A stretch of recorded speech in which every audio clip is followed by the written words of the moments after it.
guys, I hope all of you are doing absolutely great. My name is Arindam Rochauti. तो इस video को generally चार type के लोग देख रहे होंगे. The first section of people are generally comprise of those जो कभी 11th में घुसे हैं. उनका एम है कि आप 12th में रहते आप 12th में एक अच्छी परसेंट भी स्कोर करनी है और जेईई मेन जेड1 और बिटसैट को फोड़ना भी है. ठीक है, तो यार हम सब जानते हैं कि हर साल पढ़ के लाखों लोग आते हैं, लेकिन क्या इंजीनियरिंग में उतनी सीट्स है नहीं. तो यार सिर्फ पढ़ने से बात नहीं चलेगी, इनर रियलाइजेशन की हमको जरूरत है. कितना टाइम हमको डिवोट करना पड़ेगा हमारा स्कूल के लिए और हमारा बोर्ड्स के लिए, वो भी आज सीखना बहुत ज्यादा जरूरी है. ठीक है, तो second section of people are दोस्त जो कि अभी क्लास 12 यानी कि +2 में है.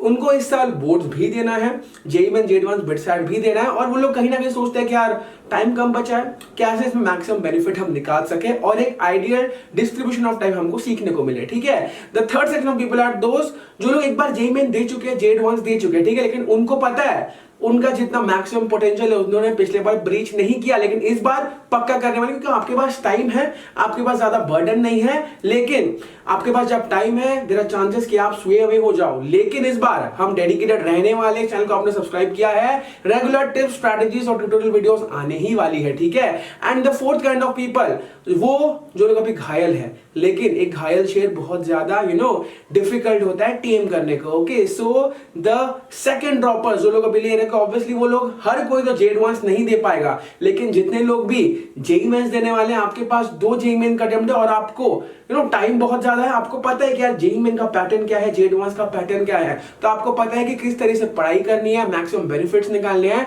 और कुछ इनर रियलाइजेशन की वजह से, टिप्स एंड स्ट्रेटजीज की मदद से हम आपके स्कोर को मैक्सिमाइज कर सकते हैं. ठीक है, so we are going to discuss today how to manage the premium competitive examinations. Premium competitive examination यानी कि जेईई मेंस, जेड1 और बिटसैट. ठीक है, जेईई मेंस और जेड1 के थ्रू आपको ट्रिपल आईटीज, एनआईटीज, जीएफटीआईज और आईआईटीज मिलते हैं. ठीक है, तो ऑब्वियसली हर कोई जब पढ़ना चालू करता है तो यही सपना देखता है कि यार हाँ यार एक दिन कंप्यूटर साइंस पढ़ना है आईआईटी में, एक दिन मैकेनिकल करना है आईआईटी में. तो आईआईटी हर किसी का सपना होता है, लेकिन ऑब्वियसली आईआईटी हर कोई जा नहीं सकता. आईआईटी से भी कुछ अच्छे होते हैं आपके एनआईटीज, कुछ अच्छे होते हैं ट्रिपल आईटीज. ठीक है, सो ऑब्वियसली ये सब आपको जेईई मेंस के थ्रू मिलता है, जेड1 के थ्रू आपको प्रीमियम आईआईटी इंस्टीट्यूशन ही मिलते हैं. आईआईटी का पैटर्न अलग, जेईई मेंस का पैटर्न अलग. थोड़ा बहुत आपका जेईई मेंस का पैटर्न भी चेंज हुआ है लास्ट ईयर और थोड़ा बहुत हम एक्सपेक्ट कर सकते हैं आने वाले सालों में चेंज होगा, लेकिन इस साल अभी तक कोई भी पैटर्न चेंज जेईई मेन का न्यूज नहीं आया है. ठीक है, सबसे पहले प्रायोरिटी सेट कर लेते हैं. Put competitive examinations as your first priority. जितने भी लोग अभी 11th में है, 12th में, उन सब के लिए पहले बता दे रहा हूं मैं, जितने भी आपके कॉम्पिटिटिव एग्जामिनेशंस है उनको फर्स्ट प्रायोरिटी दो. क्योंकि देखो यार आपके पास एक 75% का क्राइटेरिया है. ठीक है, 75% क्राइटेरिया आपका फुलफिल हो गया जिस दिन, उस दिन आपको कोई नहीं पूछ रहा है कॉलेज एग्जामिनेशन में कि यार आपके कितने परसेंट आए थे वहां पे, अच्छा आपका एडमिशन नहीं मिलेगा. 75 आ गया यानी कि आप एक सेफ सिक्योर स्कोर ला चुके हो, जिसके बेसिस पे आपको कॉलेज एडमिशन से कोई नहीं रोक सकता. बहुत लोग बोलेंगे यार भैया लेकिन तब यार 95 चाहिए. मैं आपको एक बात बताऊं, अगर आपकी प्रिपरेशन इतनी अच्छी है जेईई मेंस के लिए, जेड1 के लिए, थोड़ा बहुत अगर डिस्क्रिप्टिव एबिलिटी अपना सुधार लोगे ना, आपको कोई नहीं रोक पाएगा 90-95 के बीच में स्कोर करने से. इस बात को पहले समझ लो. ठीक है, You can get the best colleges like IITs, NITs, triple IT, BITS via only competitive examinations. अब लोग बोलेंगे यार भैया बिट्स में तो जो स्टेट टॉपर रहता है उसको मिलता है. स्टेट टॉपर एक होता है, उस स्टेट में एग्जाम लाखों लोग देते हो. इस चीज को पहले समझ लो कि यार लाख में से एक प्रोबेबिलिटी बहुत कम है, लेकिन जब आप 10 लाख लोग में से टॉप 5000 में आओगे तो ऑब्वियसली आपको ये सारे कॉलेज मिलने के बहुत तगड़े चांस रहेंगे. ठीक है, जेईई मेंस प्लस एडवांस और बिटसैट पे फोकस करोगे तभी आपको आईआईटीज, एनआईटीज, ट्रिपल आईटीज और बिट्स मिलने के चांसेस रहेंगे. तो यार ये चीज हमको पहले समझनी पड़ेगी. ओके, जेईई मेंस और जेड1 पे एनालिसिस करने वाले, लेकिन उसके पहले देख लेते हैं क्या आर द कोर्सेज डिफरेंट. नहीं, आपका जो 12th का कोर्स है, 11th का कोर्स है, आपको हर एक कॉम्पिटिटिव एग्जामिनेशन में सिर्फ वही पूछा जाएगा. So obviously the answer is no, only the approach is different. Approach बस डिफरेंट है, लेकिन कोर्स सब सेम. अगर आप एक चीज पढ़ रहे हो तो ऑब्वियसली आप साइमल्टेनियसली जेईई मेंस के लिए प्रिपेयर कर रहे हो, जेईई एडवांस के लिए प्रिपेयर कर रहे हो, बिटसैट के लिए प्रिपेयर कर रहे हो, मणिपाल एंट्रेंस के लिए प्रिपेयर कर रहे हो, वीआईटी ट्रिपल ई के लिए प्रिपेयर कर रहे हो. ठीक है, कोर्स सेम है, बस थोड़ा बहुत अप्रोच सेम है. अगर थोड़ी स्ट्रेटेजी डिफरेंट करोगे, थोड़ा method of expressing yourself different करोगे, एक में स्पीड पे ध्यान रखोगे, एक में एक्यूरेसी में ध्यान रखोगे, एक में इन डेप्थ एनालिसिस पे ध्यान रखोगे, आप एक एक चीज फोड़ सकते हो. ठीक है, क्योंकि जो टॉपर बंदा होता है ना, वो ऐसा जरूरी नहीं कि बहुत ज्यादा पढ़ता होगा, लेकिन बहुत ज्यादा पढ़ता होगा जरूरी नहीं है, लेकिन वो बंदा जो विजुअलाइज करना चाहता है चीजों को, जितने पास उसके लिमिटेड रिसोर्सेज है उसको एक्सप्लॉइट करना जानता है, वही बंदा टॉपर बनता है. ठीक है, तो ऑब्वियसली यार to specialize boards 3 month is sufficient. 3 month भी यार अगर आप पार्शियल टाइम थोड़ा बोर्ड्स को दोगे, पार्शियल टाइम थोड़ा आप जेईई मेंस, बिटसैट और जे एडवांस के दोगे, आप तब भी बोर्ड्स में बहुत अच्छा कर सकते हो। बैक इन द डेज 2017 में ऑब्वियसली मैंने अपनी बोर्ड्स की प्रिपरेशन बहुत लेट चालू की थी, but then also I was able to manage 92.8 in boards and 95, 95, 96 in physics, chemistry and mathematics respectively. यानी कि बोर्ड्स में मेरे पास एम्पल अमाउंट ऑफ टाइम था कि मैं अपने आप को एक्सप्रेस कर सकूं। तो इस चीज को समझ लो कि यार boards is not that hectic. अगर आप जेईई मेंस, बिटसैट, जे एडवांस लेवल की प्रिपरेशन कर रहे हो, यानी कि आप बोर्ड्स को एकदम हल्के में ले सकते हो। आखिर में आपके पास जब टाइम रहेगा तो आप ऑब्वियसली जितना भी आपने पढ़ा है जेईई मेंस में, जे एडवांस में, बिटसैट में, हर चीज को बस एक डिस्क्रिप्टिव अप्रोच से लिखना है। सब आपको आपका भाई सिखाएगा। चैनल को सब्सक्राइब करना मत भूलना, ठीक है। तो यार द मास्टर कॉम्पिटिटिव एग्जामिनेशन भी नहीं, ये है आपके प्रीमियम कॉम्पिटिटिव एग्जामिनेशंस। उनमें कौन से आते हैं? जेईई मेंस, जे एडवांस और बिटसैट। बिटसैट ऑब्वियसली लोग बोलेंगे यार भैया प्राइवेट के लिए इतने पैसे नहीं, कोई बात नहीं, लेकिन प्राइवेट में भी जो आपके पास बेस्ट पॉसिबल अपॉर्चुनिटी है वो है bits Pilani, bits Goa, bits Hyderabad. आप बोलोगे यार बिट्स पिलानी में यार 400 स्कोर करना 450 में इतना ज्यादा टफ एग्जामिनेशन होता नहीं है, लेकिन आपके पास जो टाइम कंस्ट्रेंट है 162 क्वेश्चंस बोनस मिला के 180 मिनट्स में, यानी कि ओनली 67 सेकंड्स पर क्वेश्चन, बहुत ज्यादा रिस्की होगा। मैं बोला कोई बात नहीं भाई, डुअल डिग्री लेके घुस जाओ, 270 नंबर मिल जाएगा, एक साल मेहनत करो, जीपीए सुधारो, 5 साल का कोर्स रहेगा, 4 साल का बीटेक होता है जनरली, और आपका एमएससी होता है 2 साल का, आपका 1 साल वहां बच भी रहा है, आप 5 साल बाद निकल लो 2 डिग्री के साथ। लेकिन अगर आपका बीटेक रहा सीएसई में, आपको वहां फायदा मिलेगा ऑब्वियसली। इस चीज को यहाँ पे हम समझ सकते हैं, ठीक है। तो यार आज फोकस करने वाले हम जेईई मेंस और जे एडवांस में, लेकिन बिटसैट एक ऐसा एग्जामिनेशन है गाइस जो कि आपको बहुत कुछ दे सकता है, जो कि आपका जेईई मेंस और जे एडवांस भी नहीं दे सकता, ठीक है। फॉर एग्जांपल जो एक बेटर इंफ्रास्ट्रक्चर रहता है, बेटर जो आपके लिविंग कंडीशंस रहते हैं, आपको मिलेंगे बिट्स पिलानी में, बिट्स गोवा में, बिट्स हैदराबाद में, as compare to your IITs, NITs and some of your triple ITs. क्योंकि कुछ ट्रिपल आईटीज आपके ऐसे भी रहेंगे जो कि एकदम वर्ल्ड क्लास रहेंगे, like triple IT Bangalore, triple IT Delhi, ठीक है। इस चीज को पहले समझ लेते हैं। सबसे पहले JEE mains focus on speed and accuracy. आपके पास जेईई मेंस में कितने क्वेश्चन से करने को? आपके पास है अप्रोक्सीमेटली 75 क्वेश्चंस करने को in only 180 minutes. Back in the days 2017, 2018 उस टाइम पे आपके कितने क्वेश्चन होते थे? 90 क्वेश्चंस, यानी आपको सिर्फ 2 मिनट मिलते थे।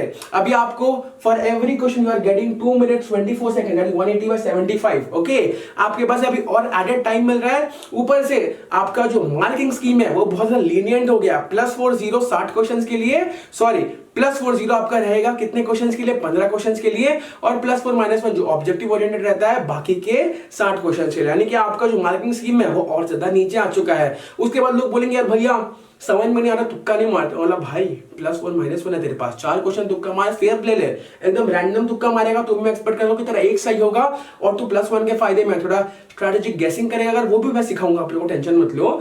आप तब अगर 2 सही कर रहे हो, आप कितने के फायदे में हो? +6 में। 4 में से स्ट्रेटेजिक गेसिंग करके 3 सही कर रहे हो, आप कितने के फायदे हो? +11 में। तो यार ऐसे कर करके अपने स्कोर को मैक्सिमाइज किया करो। क्योंकि देखो आपने एक बार एग्जाम दे दिया, फिर आपको ऐसा बिहार की मीडिया पूछने नहीं आ रही ना क्या भैया आपका एग्जाम क्या था। नहीं, जेईई का जो टॉपर रहता है उस पर कभी कार्रवाई नहीं होता। आप नंबर कैसे भी लाओ, at the end of the day your marks count. Okay, तो इस चीज को यहाँ पे क्लियरली समझना बहुत जरूरी है।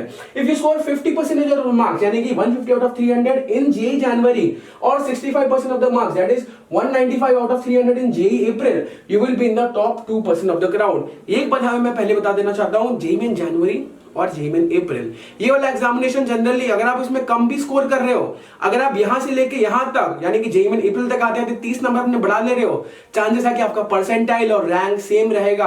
आपको एडमिशन आपके रैंक के बेसिस पर मिलता है, स्कोर के बेसिस पर नहीं। आप जितने ज्यादा क्राउड को पछाड़ के आगे निकलोगे आपके लिए फायदेमंद होगा। पूरा क्राउड अगर आगे बढ़ जाएगा आप वही का वही रह जाओगे, कि रिलेटिव ग्रेडिंग होता है आपका यहाँ पे, ठीक है। यानी कि जेईई में जनवरी में अगर आप इतना स्कोर कर रहे हो, और अगर आप जेईई में अप्रैल अप्रोक्सीमेटली में इतना स्कोर कर रहे हो, आप कम से कम सेम रैंक ला रहे हो। तो ट्राई करो कि जेईई में जनवरी फोड़ने का, ताकि इसमें हमको ज्यादा टेंशन लेने की जरूरत ना पड़े, ठीक है। Provides access to the top NITs plus triple ITs plus GFTI colleges, इस बात को हम पहले से जानते हैं, ठीक है। अब बात करने वाले हम जेईई एडवांस को लेके। यहाँ पे हम किस पे फोकस कर रहे थे? स्पीड और एक्यूरेसी पे। टाइम कम था, एक्यूरेट रहना था।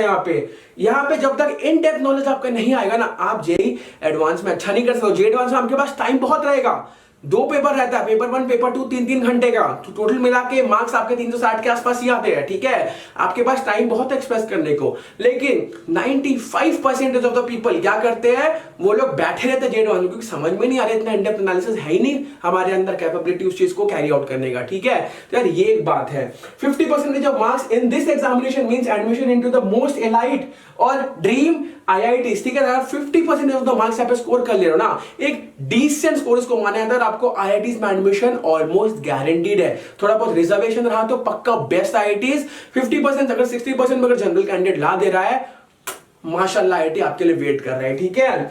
एवरेज टाइम पर क्वेश्चन जे एडवांस के लिए इस far greater than average time पर क्वेश्चन जेईई मेंस या फिर बिटसैट में, तो यहाँ पे आपका टाइम का कंस्ट्रेंट नहीं है, लेकिन यहाँ पे वो किस चीज का कंस्ट्रेंट है कि आपके पास जितना एनालिसिस है, आप जितना एनालिसिस कर सकते हो। फॉर एग्जांपल आप अलग अलग टॉपिक्स पढ़ के आते हो, ठीक है, ग्रेविटेशन हो गया, उसके बाद ये हो गया, वो हो गया, आप कितना ज्यादा टॉपिक्स को मर्ज कर सकते हो, कितना ज्यादा एनालिटिक आपका जो अप्रोच है उसको पूरा टेस्ट करता है जेईई एडवांस का पेपर। तो आपको ये समझना बहुत ज्यादा जरूरी है आप लोग के लिए। आप में से ऐसे बहुत से ड्रॉपर्स होंगे जो लोग सोच रहे होंगे कि यार भैया फील नहीं आ रहा है, तो यार अनअकैडमी आपके लिए एक बहुत ज्यादा जरूरी चीज ला रहा है, that is dropper to topper. एक ऐसी जर्नी जो कि आप सब अचीव करना चाहते हो, लेकिन अभी आपके पास कोई साधन नहीं है। कैलेंडर निकालो, मार्क कर लो डेट 18 तारीख को आपको बहुत सारे ऐसे लेक्चर्स मिलने वाले हैं बेस्ट टीचर से। My favourite Manoj Chauhan sir भी वहां पे होने वाले हैं, अमरनाथ आनंद सर भी वहां पे होने वाले हैं, और मोहम्मद काशिफ आलम सर भी वहां पे होने वाले हैं, ठीक है।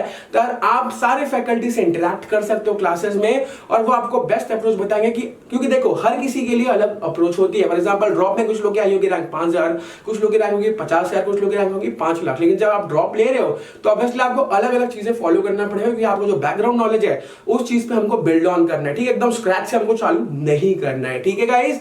मैंने हर एक चीज का लिंक देकर रखा डिस्क्रिप्शन में, पिन कमेंट में, please do check it out. आपको बहुत ज्यादा फायदा मिलने वाला है, क्योंकि आप अभी एक ऐसे फेज में हो ना, whether you will make it और यू विल ब्रेक इट, ठीक है यार। Please be on the right path, एकदम ऐसे मेंटोर से मेंटोरशिप लो जो कि बहुत सारे IITians का करियर शेप कर चुके हैं, और क्या पता आपका भी कर रहे हो इनडायरेक्टली, ठीक है गाइस।